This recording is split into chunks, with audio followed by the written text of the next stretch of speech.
প্রথমে ইংরেজি বলা কঠিন ছিল, কিন্তু আমি এখন ইংরেজি বলতে পারি। প্রথমে তার সাঁতার কাটা কঠিন ছিল, কিন্তু এখন সে সাঁতার কাটতে পারে। প্রথমে ক্রিকেট খেলা তার কাছে কঠিন ছিল, এখন সে খেলতে পারে। প্রথমে সাইকেল চালানো কঠিন ছিল, কিন্তু এখন সে সাইকেল চালাতে পারে। Hello viewers, welcome to my channel English now and then.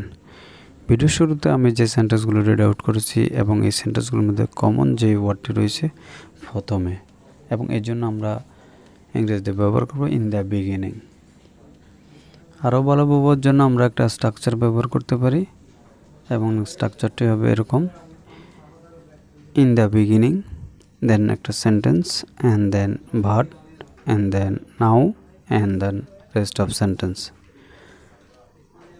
Now take a look some example for better understood. Before that, if you are anyone in this channel, please subscribe my channel and press the bell icon to get interesting video like this. So this is the first one. প্রথমে ইংরেজি বলা কঠিন ছিল, কিন্তু আমি এখন ইংরেজি বলতে পারি। In the beginning, speaking English was difficult, but now I can. প্রথমে ক্রিকেট খেলা তার কাছে কঠিন ছিল, এখন সে খেলতে পারে। In the beginning, playing cricket was difficult, but now he can. And the next sentence are of this video. প্রথমে তার সাঁতার কাটা কঠিন ছিল, কিন্তু এখন সে সাঁতার কাটতে পারে। In the beginning, swimming was difficult, but now he can. প্রথমে সাইকেল চালানো কঠিন ছিল, কিন্তু এখন সে সাইকেল চালাতে পারে।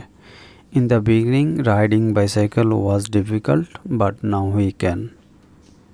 And also the next one is, প্রথমে রান্না করা কঠিন ছিল, কিন্তু সে এখন রান্না করতে পারে। এবং এই সেন্টেন্সটি ইংলিশ ট্রান্সলেট কী হবে তা অবশ্যই কমেন্ট বক্সে লিখে জানাবেন। That's all for the videos. Hope you are enjoying this video till the end. Please do like, share and comments. Never mistake to subscribe the channel. Thank you once again. See you next video. Till then, Allah Hafiz.